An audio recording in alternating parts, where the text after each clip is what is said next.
Abusha Mwakwa Baba ya channel iso. Now as the age parliament abanewi no before say abanewi no parliament ishia e dissolve na no na nsem bebre ekoso ma Afenyo Markins nsem bebre etudwa be kaya fina no omulusu aba be minority leader no ebia na ni abre e parliament ke kan nsem bebre na ne nsem na no de tudwa de e shock eye obia especially eye the NDC members. Na nipa ba kwa shock ne panso ye honorable Okudzeto Ablakwa. Afenyo Markins nsem bebre etudwa na eye no ma okasa ekache eye se Okudzeto kura ebe mukro timika chense umia na no cause na ni abefa na okeka ensem no. Ni Afenyo Markins nsem bebre etudwa nti ye nsem no ebe ko ni akwa akutie ensem a ye Afenyo Markins editu abra na the age parliament no mo dissolve ama kwayama the 9th parliament abatena se ababe omojuma no ti ye nkoni nkuti Afenyo Markins nsem a editu dwa amase. This is my fourth term in this house, and this is the first time in the history of this parliament. Our standing orders are very clear. When you rise to second a motion, there must be no remark, no debate. What the minority leader, who has not told us if it is now spiritually okay for him to sit in the minority leader's chair. I don't know what his spiritual advisors are telling him now. He cannot be violently violating our standing orders with such impunity. We cannot accept. So, Mr. Chairman, please, we invite you to ensure that this solemn occasion proceeds with respect and the standing orders of the House. If you have some, you call it preliminary remarks, you can do that out of the confines of the motion and secondment. You are minority leader. You are well within your right to make your preliminary remarks after. You cannot be violating our standing orders. Please, let's be careful the precedent we set. This is so bizarre. It's never been seen in this house. So, respected minority leader, please. And, Chair, I'm getting the impression that the club is allowing the minority leader to dictate the place. Please, let's see your authority. We will not accept this. Thank you. Thank you. Thank you. Honorable member.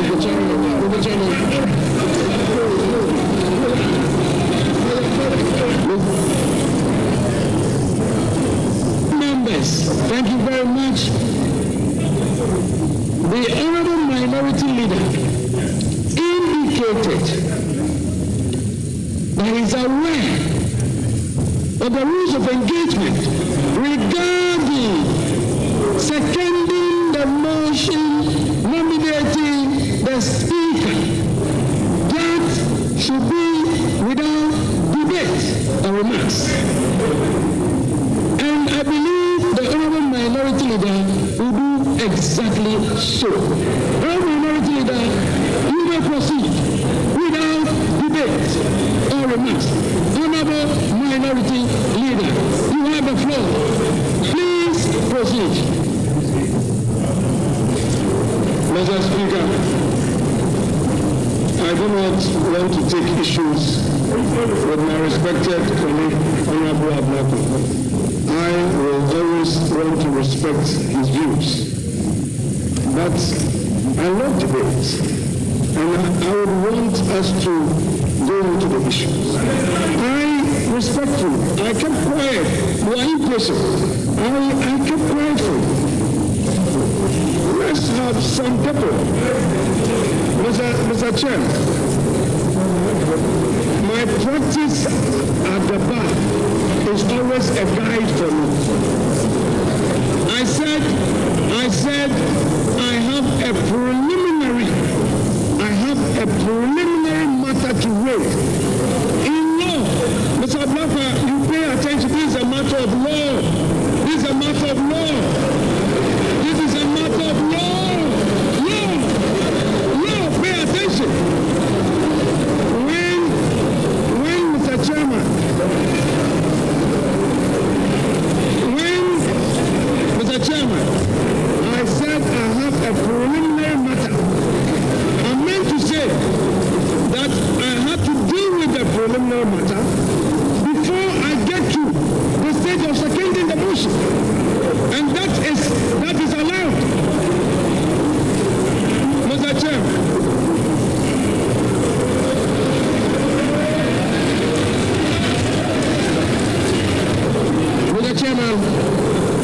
Chairman, this house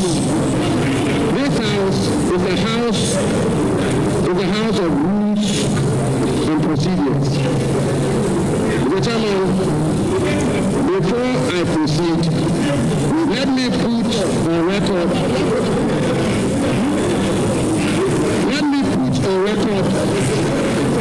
that the minority leader is a distinguished lawyer of repute. And indeed, Mr. Chairman, I will refer the House to the rules of this House, and specifically to Order 8, Rule 4. And Mr. Chairman did refer to it, which reads, with your permission, and I quote, that a member-elect addressing the clerk shall propose a person to the House as the Speaker of Parliament, and shall move that the person, quote, do take the chair of this House as Speaker, end quote, which motion shall be seconded without debate or remarks, end quote. Mr. Chairman, my colleague, brother and friend, Honorable Okudzeto Ablakwa, made the point rightly that in seconding the motion for somebody to take the chair, one is not entitled to make remarks or debate. Mr. Chairman, we all heard the venerable, distinguished, astute lawyer, minority leader, Honorable Afenyo, loud and clear. Mr. Chairman, he said, and I quote him, before I second the motion, and end quote, before I second the motion, Mr. Chairman, he had not seconded the motion, and we did go a step further. Mr. Chairman, we did go a step further to say, before I second the motion, I would like to make some preliminary points. And so, Mr. Chairman, I will pardon my friend and brother, the Honorable Okudzeto Ablakwa. He is not a lawyer. And therefore, by a basic rule, Mr. Chairman, by a basic rule or canon of interpretation, even a lay person will appreciate that the distinguished minority leader is yet to second the motion, and therefore is entitled to make the preliminary points he said to make. So let the minority leader make the point. Thank you very much. Thank you, honorable members. Thank you, honorable members. Honorable members, we shall proceed with seconding of the motion, and honorable minority leader, please proceed.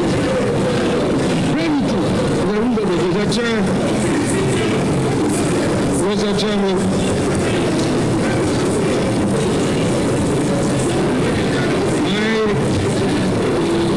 let me sit down. If he's not interested in seconding the motion, he should sit down. I rise to second the motion. The motion is therefore seconded. Thank you very much. The minority leader was in the floor before the other honorable member interjected. Rules of the House, honorable members, honorable minority leader, please continue with the seconding of the motion. Please second the motion. Please second the motion. Mr. Chairman, our Constitution, Article 95, provides that there shall be a Speaker who shall be elected by members of Parliament from among persons who are members of Parliament or who are qualified to be elected as members of Parliament. Mr. Chairman, I have in my hand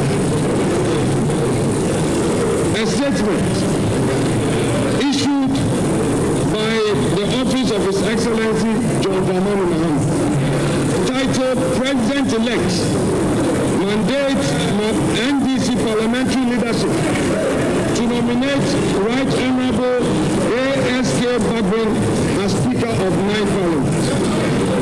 It reads, the President-elect, His Excellency John Dramani Mahama, was in consultation with the National Executive and Parliamentary Leadership of National Democratic Congress, mandated the nomination of the Right Honorable Abansuman Kingsford Babi as Speaker of the 9th Parliament of the 4th Republic. Mr. Speaker, Mr. Chairman, this letter is signed by Mr. Felix Ofosu, Pachi Ofosu, as Special Aid. Chairman, the preliminary issue raised is to the effect that the nomination requires the consent where from that letter to be nominated, where from that letter was in question where it must not be calling it as now direct that where from that letter nominate would make this out of implement of record and appendage of the executive. Mr. Chairman, you can know where from that letter is the objection that I have. Having made that point, where from that letter, I need, Mr. Chairman, to also draw your attention to the fact that in 2001, January, when a right seconding the motion as minority leader was seconding the motion heavily moved by J.H. Mensah for consideration of ALJAZEERA as the speaker. These were his observations, and I read from column 4 of the Hansa of 7 January 2001. I quote, ASK Babu, NDC, Nabole no, Asideros. It says, Mr. Chairman, I rise to second the motion urging this House to accept the nomination of Mr. Peter ALJAZEERA as Speaker of the 3rd Parliament of the 4th Republic. He goes on to say, Mr. Chairman, in doing so, however, I would want to register the displeasure of the minority side on how this issue has been handled. Mr. Chairman, it is part of the rules of democracy for us to be heard. I am not opposed to the motion, but my concerns must register for Hansa. And the man that we are proposing for the high office of Speaker himself has set a precedent where in seconding ALJAZEERA, the chair allowed him to raise his consent. Let us tolerate each other. I am here with his own records. Mr. Chair, my contention basically is that in view of the improper consultation, from the majority side in this matter, and in view of the fact that, Mr. Speaker, the executive in a public statement is directing the honorable majority leader to nominate a person. I hold the view that honorable minority leader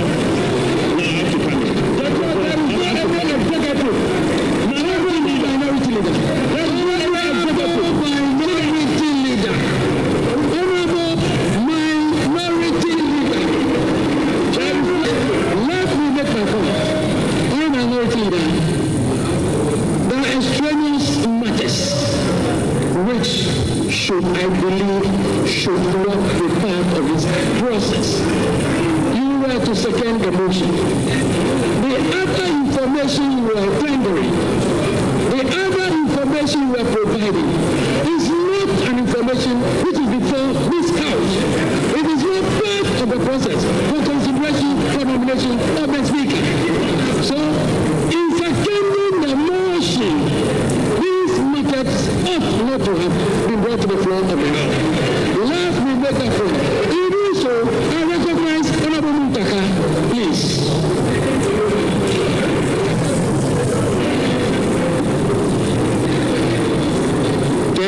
Thank you, Mr. Chair. Mr. Ordinarily, I will not have reason to speak, but because we have rules and we have a leader grossly abusing it, I need to draw his attention. Aside on the 7th, I want to refer the minority leader to our standard orders 11510. And in 11510, it says, and I read, under rules of debate, and I read, a member seconding the motion or an amendment shall state, Mr. or Madam Speaker, I beg to second the motion or amendment, except that this may be without limiting the right of the member to speak later at a later stage within the debate. Most importantly, Mr.